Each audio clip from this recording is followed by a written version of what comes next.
Tell me a story. Okay. One day Monica went walking down the street. She walked by this dark alley and somebody said, he said, "Who's there?" She said, and the old man came out and said, "Come here."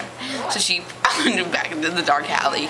He said, "Monica, do you want some drugs?" She said, "Yes." So she took some and gave him $500. She walked away.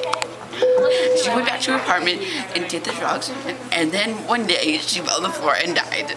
The end.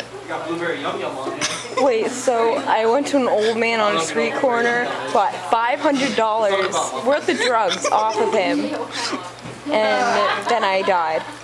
Yeah, because you took them all at the same time. That would be called the drug overdose, and I don't do that. I'm alive. Maybe, but this is just a story. It's a story.